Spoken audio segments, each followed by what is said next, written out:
From 1942 to 1945 in the Pacific Theater, the battlefields were defined by extremely dense jungle terrain across many islands. This thick vegetation forced combat to take place at very short distances, often under 30 yards. Within this harsh environment, the United States Marine Corps introduced a weapon that defied many of the Japanese military's expectations about modern warfare, the 12-gauge pump-action shotgun. Although detailed records of its battlefield use are limited, Winchester Model 1897 and Model 1912 shotguns were still widely issued across Marine units throughout the Pacific Campaign. Their presence gave U.S. forces a close-range combat capability that Japanese military planning and doctrine had not accounted for or anticipated. The Imperial Japanese Army had spent decades preparing for war against Western powers. Their training manuals addressed British rifles, American machine guns, French mortars, and Soviet submachine guns.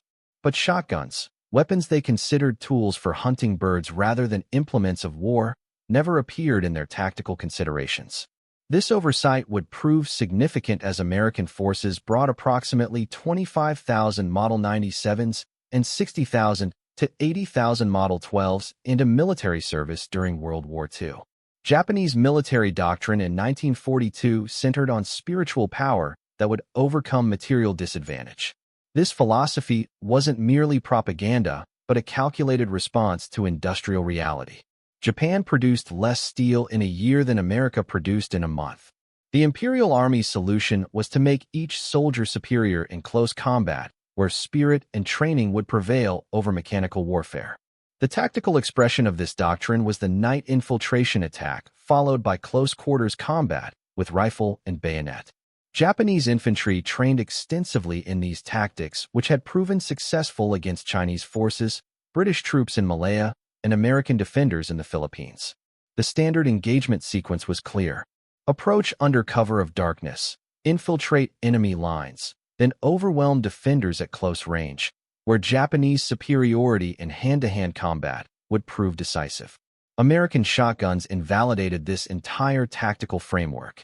At the close ranges, where Japanese doctrine anticipated dominance, a Marine with a Winchester Model 97 could fire 6 loads of .000 buckshot in approximately 2 seconds using the weapon's slam-fire capability.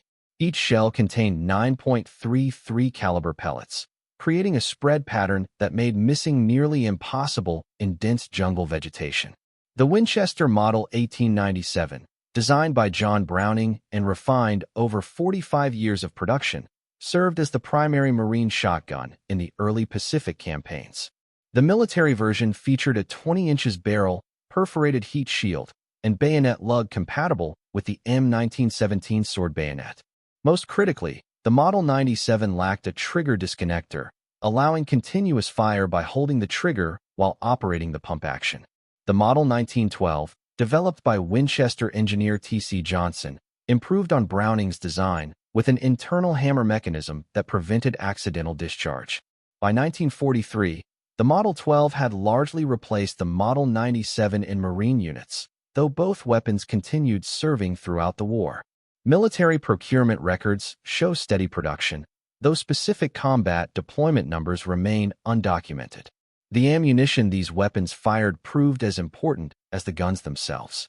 Standard .000 buckshot loads contain 9 pellets, each weighing 53.88 grains and measuring 8.38 millimeters in diameter. At 10 yard, the pattern spread to approximately 10 inches. At 20 yard, 20 inches. At 30 yard, 30 inches. In jungle combat, where visibility rarely exceeded 30 yard, this spreading pattern compensated for the difficulty of precise aiming in dense vegetation. The Guadalcanal campaign of August 1942 to February 1943 marked the first major American offensive in the Pacific. Marines of the 1st Division landed with various weapons, including some shotguns, though their exact number and deployment remain unrecorded in official battle reports. The August 21, 1942 Battle of the Tenarue River, actually Alligator Creek, saw Colonel Kona Ichiki's 17-man detachment virtually annihilated with 789 Japanese killed. While this battle features prominently in Pacific War accounts, primary sources attribute the Japanese losses primarily to Browning M1 1917 water-cooled machine guns and 37mm anti-tank guns firing canister rounds with only passing mention of shotgun use. Throughout the Guadalcanal campaign, Marines employed shotguns primarily for perimeter defense and jungle patrols. Photographic evidence shows point men carrying Winchester shotguns during patrol operations positioned to respond to ambushes in the dense jungle terrain. However, after-action reports focus overwhelmingly on machine guns, rifles, and artillery as the primary weapons affecting battle outcomes. The jungle environment of Guadalcanal created unique challenges for all weapons, but particularly for shotguns. The standard paper-hulled shotgun shells absorbed moisture in the humid conditions, swelling to the point where they wouldn't chamber properly. This problem would persist throughout the Pacific campaign until the adoption of brass-case shells. The humidity of Pacific Islands created a critical ammunition problem that nearly negated shotgun effectiveness. Standard commercial shotgun shells used paper hulls that absorbed moisture, swelling in the 100% humidity common in jungle conditions. Shells that chambered easily in dry conditions became impossible to load after exposure to tropical moisture. Marines reported shells swelling so badly they had to be hammered into chambers, obviously impossible during combat. This crisis persisted until March 29, 1945, when the military officially adopted the all-brass M19 shell-designated shotgun brass 12-gauge No. 00 Buck M19. These moisture-proof brass cases restored shotgun reliability for the war's final months. The late adoption date explains why many Pacific veterans rarely mention shotguns in their memoirs. The United States military formalized shotgun training through Technical Manual TM-9-285, published September 21, 1942. This manual covered the Winchester models 97 and 12, Remington Model 11, Stevens Models 520 and 620, and Ithaca Model 37. Marine training occurred at Camp Pendleton, California, Camp Lejeune, North Carolina, and Parris Island, South Carolina. Training emphasized specific combat applications, point security during patrols, rapid engagement in night defense, cave and bunker clearing procedures, and prisoner guard duties. Marines learned the Model 97's unique slam-fire technique, though instructors warned against over-reliance on this feature due to ammunition consumption and barrel heating. The Marine Corps Table of Organization E-100 effective from 1943 authorized 306 shotguns per Marine division. These weapons were distributed primarily to military police companies, pioneer battalions, and selected rifle squads for specialized duties. This allocation meant that while shotguns were present in every major Marine operation, they represented less than 2% of a division's small arms. The historical record reveals a striking absence. Japan never filed formal diplomatic protests about American shotgun use, contrasting sharply with Germany's September 1918 complaint that shotguns violated the Hague Convention. German protests in World War I had claimed shotguns caused unnecessary suffering and threatened to execute captured Americans carrying them. Japanese military documents captured during and after the war make no specific mention of shotguns requiring special countermeasures. Training materials focused on countering American firepower generally, machine guns, artillery, and flamethrowers, but never identified shotguns as requiring specific tactical responses. This absence suggests that while individual Japanese soldiers certainly encountered shotgun fire, the weapons never achieved sufficient tactical impact to warrant official attention. Post-war interrogations of Japanese officers similarly lack references to shotguns as particularly problematic weapons. Weapons weight, limited ammunition capacity, and specialized role meant many preferred rifles for routine operations. A Marine veteran interviewed in 1985 recalled carrying a Model 97 on Guadalcanal. It was good for night watch and jungle paths, but you couldn't engage at range. When the shooting started, you wanted a rifle. This practical assessment reflects the weapon's limitations in varied combat situations. Shotguns excelled in their niche, but couldn't serve as primary armament. Another veteran from the 2nd Marine Division described shotgun allocation. Each squad was supposed to have one, but half the time it stayed with the company gear, two specialized for everyday use. This comment illustrates the gap between official authorization and practical employment. Units possessed shotguns, but often found rifles more versatile for routine operations. The March 1945 adoption of brass-cased M19 ammunition theoretically solved the moisture problem that had plagued shotguns throughout the Pacific War. However, this development came too late to significantly impact combat operations. By March 1945, Ioma was secured and the Okinawa invasion was weeks away. The Philippines campaign had largely concluded, and remaining Pacific battles would be fought with established tactics. The brass ammunition did prove valuable for occupation duties and the planned invasion of Japan. Military planners preparing for Operation Downfall requested substantial shotgun allocations for urban combat in Japanese cities. The atomic bomb's use eliminated this requirement, leaving the brass ammunition's combat effectiveness largely untested. Post-war analysis suggested the brass ammunition would have dramatically improved shotgun effectiveness had it been available earlier. However, such speculation cannot alter the historical record. For most of the Pacific War, shotguns suffered from critical ammunition reliability problems that severely limited their combat utility. The absence of specific Japanese countermeasures to shotguns provides important historical context. Japanese forces developed detailed responses to American weapons that significantly impacted combat. Overhead cover against mortars, spider holes against tanks, reverse slope defenses against naval gunfire. The lack of similar shotgun countermeasures suggests they never achieved comparable tactical impact. Japanese tactical evolution during the Pacific War focused on countering American material superiority through terrain utilization and defensive depth. The shift from beach defense to inland fortifications, the development of interconnected tunnel systems, and the eventual abandonment of banzai charges all responded to American firepower generally rather than specific weapons like shotguns. Post-war Japanese military studies extensively analyzed American tactics and weapons, but barely mentioned shotguns. These studies detail American artillery coordination, naval gunfire support, and tank infantry cooperation. The absence of shotgun analysis in otherwise comprehensive examinations suggests their minimal impact on Japanese tactical thinking. One of the most telling aspects of the shotgun story is the complete absence of statistical documentation. World War II generated enormous quantities of data, ammunition expenditure, casualty correlations, weapon effectiveness studies.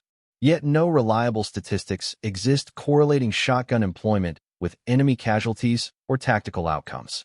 The Operational Research section, which analyzed weapon effectiveness throughout the war, produced detailed studies of artillery, mortars, and small arms. These reports quantified hit probabilities, casualty rates, and ammunition efficiency. No comparable shotgun studies exist in the archives, suggesting insufficient combat employment to generate meaningful statistics.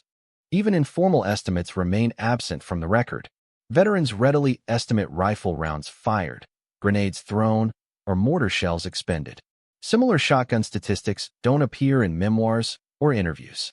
This statistical void indicates shotguns remained peripheral to main combat operations, despite their theoretical presence in Marine units. The extensive shotgun training provided at Marine camps created expectations that combat experience didn't fulfill. Marines learned slam-fire techniques, practiced jungle shooting scenarios, and qualified with buckshot and slugs. This training suggested shotguns would play major combat roles. However, combat reality differed significantly from training scenarios. The controlled conditions of Camp Pendleton didn't replicate Guadalcanal's humidity or Ioma's volcanic ash. Training targets didn't shoot back or force engagements at extended ranges. The close-range encounters that dominated training proved less common than anticipated in actual combat.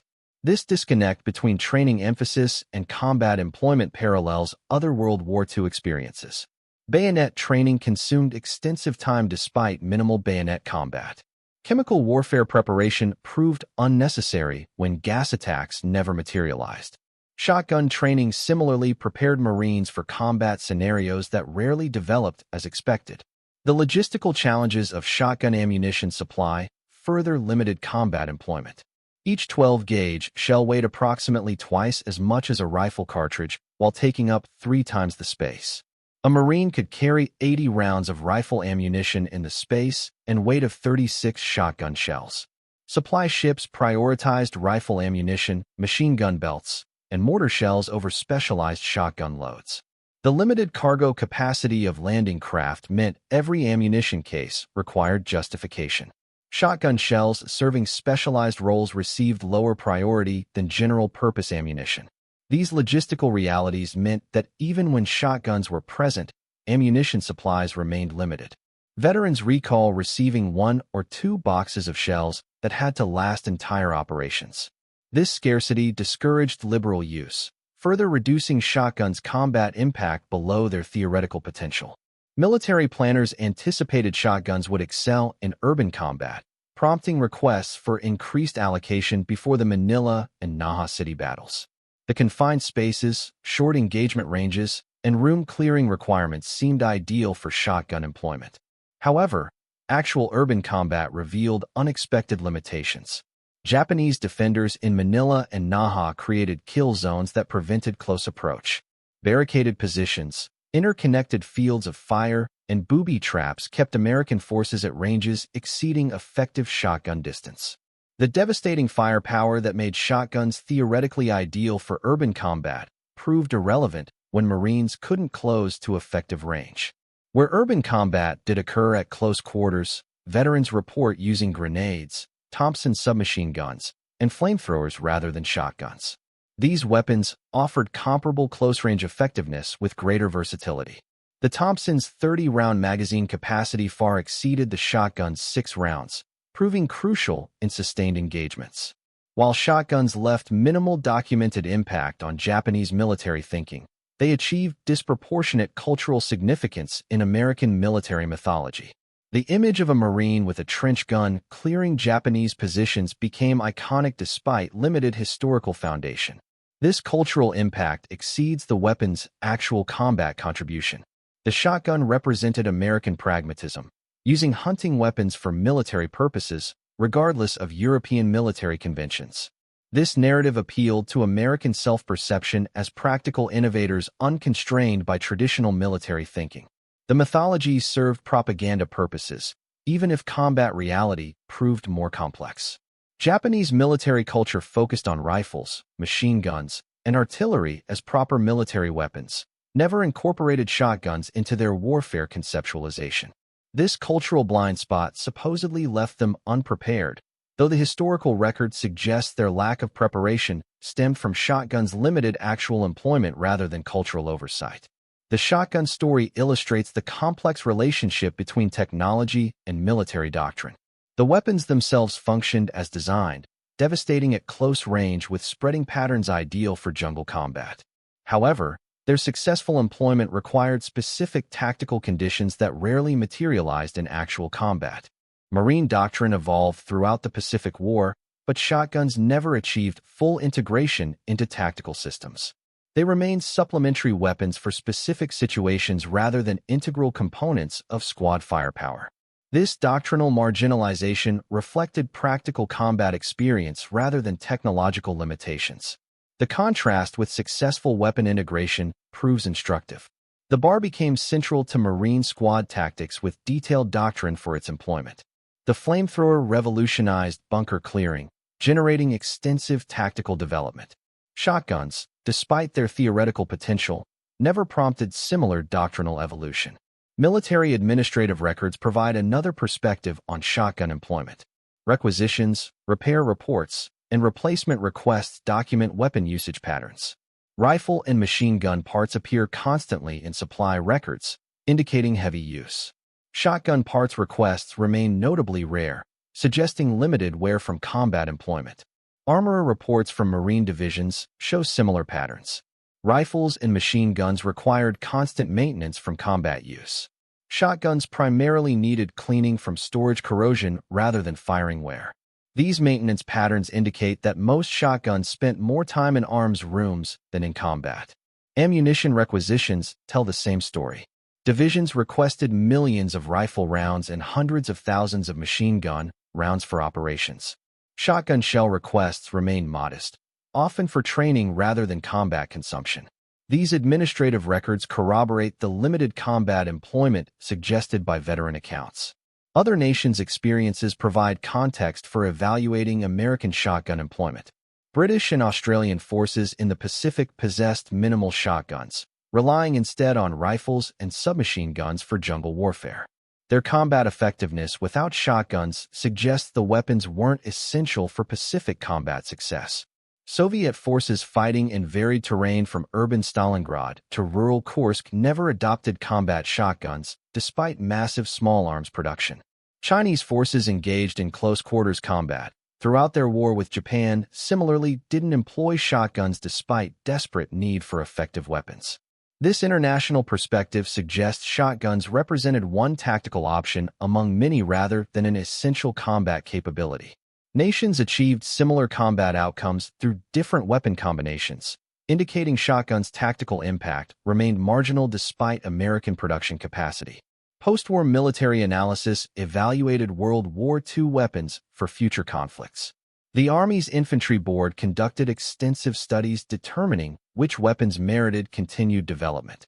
Rifles, machine guns, mortars, and recoilless rifles received priority. Shotguns earned minimal attention, suggesting their World War II performance didn't justify major investment. The Korean War saw limited shotgun employment despite extensive close-quarters combat. Marines in Korea carried M1 Garands, bars, and carbines rather than shotguns for patrol operations. This practical choice by combat veterans of the Pacific War indicates their assessment of shotguns' actual versus theoretical utility. Vietnam would see renewed shotgun use, particularly modified commercial models for jungle patrol. However, even in Vietnam's close-range combat, shotguns remained specialized weapons for point men and tunnel rats rather than standard armament. This pattern continues today, with shotguns serving specific military roles rather than general combat. The historical record supports several conclusions about Japanese encounters with American shotguns in World War II.